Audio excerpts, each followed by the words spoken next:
সুবহে সাদিকের সময় যখন হয়ে গেল, হযরতে সৈয়দুনা আব্দুল মুত্তালিব খানায়ে কাবাকে সামনে নিয়ে মাওলার ইবাদতে যখন মশগুল, হযরতে আব্দুল মুত্তালিব দেখে কাবা আর সোজা নাই, হঠাৎ করে কাবা ঝুঁকে গিয়েছে।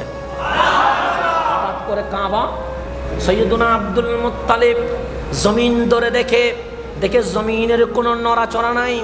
আসমানের দিকে তাকায়, দেখে আসমানের পরিবেশ বড় সুন্দর।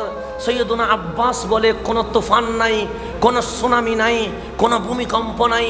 আমি শুনেছি কত সুনামি হয়েছে, আমি শুনেছি কত ভূমিকম্প হয়েছে, আমি শুনেছি এই জমিন কতবার তত্তর করে কেঁপে উঠেছে, কিন্তু আল্লাহর ঘর কাবা কখনো ঝুঁকে যায় নাই, স্টিল সোজা ছিল।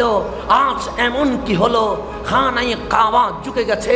সৈয়দুনা আব্দুল মুত্তালিব একটু ভয় পেয়ে গেল, আল্লাহর দরবারে দোয়া করতে চাইলেন, কেন জানি আবার হাত নামিয়ে বললেন, আমি দোয়া করব না, কারণ কাবা এটা আমার নয়, কাবা এটা বাইতুল্লাহ রব্বে করিমের ঘর, সুতরাং তোমার ঘর, তুমি হেফাজত করিও। মাওলা, আমার ছেলে আব্দুল্লাহ চলে গেছে, 6 মাস হয়ে গেছে, বৌমা আমেনা ঘরের মধ্যে একা, বৌমা তো গর্ভবতী ছিলেন, আমার আমেনার কি অবস্থা আল্লাহ ভালো জানে। হযরতে আব্দুল মুত্তালিব খানায়ে কাবার দরজায়, খানায়ে কাবার চাবি রেখে দিয়ে দৌড় দিলেন মা আমেনার ঘরে।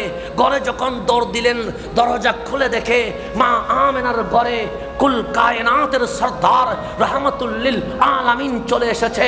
আব্দুল মুত্তালিব ডাক দিলেন, ও দুনিয়াবাসী শোনো শোনো, কাবা এমনি ঝুঁকে যায় নাই, কাবা আজ ঝুঁকে গেছে, কারণ কাবার কাবা মুস্তাফা আজ দুনিয়ার মধ্যে চলে এসেছে।